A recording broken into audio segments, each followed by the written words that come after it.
Sinabi naman ng MMDA na maaga silang nakapaglatag ng traffic management strategies para sa maayos na daloy ng mga sasakyan. Kaugnay niyan, inaasahang magiging mas mabagal ang daloy ng trapiko sa North Luzon Expressway simula Huwebes ng hapon hanggang Biyernes. Ayon kay NLEX Assistant Vice President for Traffic Operations na si Robin Ignacio, posibleng pinakamataas umano ang volume ng trapiko sa mga nabanggit na araw, kasabay ng pagdagsa ng mga motorista na uuwi sa probinsya para sa undas. Bilang paghahanda, nagpakalat na ng karagdagang traffic personnel and NLEX management at sinuspende ang lahat ng roadworks at lane closures upang matiyak ang maayos na biyahe ng mga motorista. Mag-aalok din ang NLEX ng libreng towing service sa mga sasakyang masisiraan sa expressway papunta sa pinakamalapit na exit mula October 30 hanggang November 3. Payo pa ni Ignacio sa mga motorista, tiyaking maayos ang kondisyon ng sasakyan at siguraduhin may RFID sticker upang mapabilis ang transaksyon sa mga toll gate at maiwasan ang matinding abala sa biyahe. Samantala, hindi na pinabiyahe ang isang bus driver matapos mag-positibo sa surprise drug testing ng PIDEA, DOTR at LTO sa PITX sa Parañaque. Sabi sa DZRH News ni Billy Biray, PIDEA NCR Southern District Officer, sasalang pa sa confirmatory test ang nasabing bus driver dahil nagdahilan na meron daw siyang iniinom na gamot.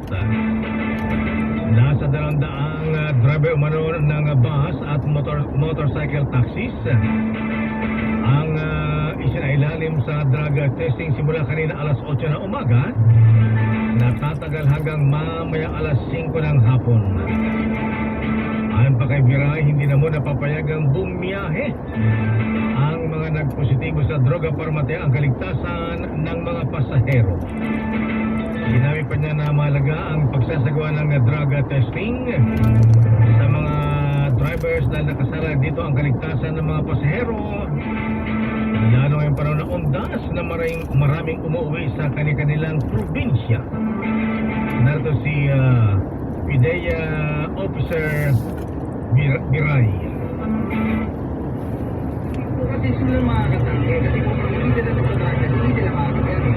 Oh, okay. Ako namin nila makakatangke. Wala pa kayo makakatangke kung dito kasi dito na nakasalala yung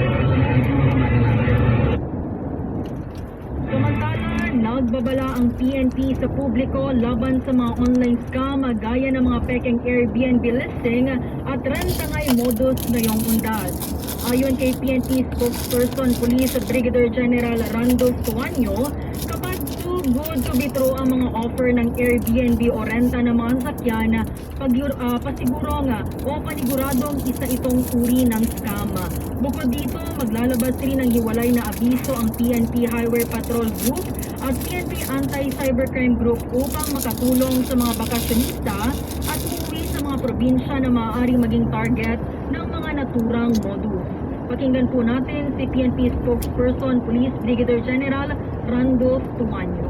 Kaugnay po nito, ang Philippine National Police ay patuloy na hindi lamang po i-deploy kaugnay ng Undas 2025, magpapatuloy po yung pagpapababa ng ating pundatos ng krimen sa 8 focus crime at hindi po hihinto dahil sa Undas 2025 yung ating po mga police-initiated operations sa iba po ng checkpoints, laban po natin sa illegal na droga, sa smuggling at iba pa pong police-initiated operations.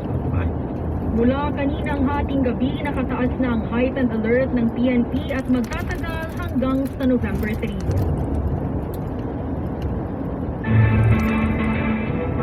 Samantala, inirekomenda na ng Independent Commission for Infrastructure ICI ang pagsasampa ng criminal at administrative cases sa Ombudsman laban kina Senator Jinggoy Estrada, Senator Joel Villanueva, dating Congressman Saldico at tatlong iba pa. Ayon kay ICI Chairman Andres Reyes, kabilang din sa rekomendasyon Mga kasuhan sina dating DPWH Undersecretary Roberto Bernal